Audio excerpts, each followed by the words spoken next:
Hello and welcome to the Columbia Daily Tribune's Behind the Stripes football webcast. This is Tribune sports editor Joe Walljasper, along with Tribune football beat writer Dave Matter. Dave, heading into Missouri's first game of the season, playing Southeastern Louisiana. Maybe the biggest story coming out of the preseason was what happened to the offensive line, which was maybe a little bit of a question mark to begin, and now is a major question mark because of all the injuries. Is this a serious enough problem that could have serious ramifications about Missouri's season? Well, I don't think we'll get an answer this week, but we definitely will next week when Georgia comes to town and plays Missouri. And they've got a big, huge defensive line.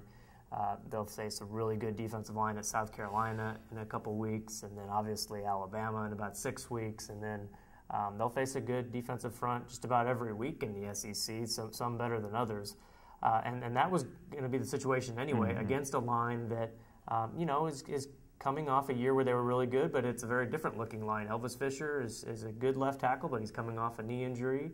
Justin Britt is playing right tackle for the first time. Mitch Morse is a first-year starter at center. Right now, the starting five that will start against Southeastern Louisiana, not a single one of those guys started at that position or even played last year. Evan Bain, the starting left guard, was in high school a year ago. So, it's not an ideal situation. You're going to be without Jack Miners, the right guard for this game. They hope he can come back. He's got a knee injury. They hope he can be back for Georgia. In the meantime, you've got Max Copeland, who just as of 2 weeks ago was a walk-on. He's got a great story, but still, he's a guy that is a walk-on or was a walk-on. And you just wonder how good this line can be after a year in which it was probably the best offensive line, or played the best of any of Pinkel's offensive lines at Missouri. And the one thing you could say about Missouri is they're not an offense that has to, like Wisconsin, that's got to line up and knock you off the ball to be successful. They kind of space you out and try to screen you off and that sort of thing. I think the drawback to that is if you got a weak link up there or two, it's harder to help out. I mean, they don't really have a running back in the backfield to help out or a tight end that's attached that can chip. So I think that can be problematic for a spread team, that you're kind of, every lineman is almost on a little bit of an island. Yeah. If they can get by this week and Jack Miners comes back and he's functional, and then they get through the rest of the year without any injuries, I think they'll be okay. They'll dodge a big bullet. But, if one of those tackles should get hurt, you've got to put a pretty untested guy in there, either a redshirt freshman or a sophomore who hasn't played much. It becomes a pretty dicey situation. So that's something definitely we'll have to keep track of throughout the year and see how it works. And as good as their running game was a year ago, that was in the Big 12 against different caliber of defenses. And as well as they protected James Franklin at times last year, again, that was in the Big 12. So they're up against a lot this year, that's for sure.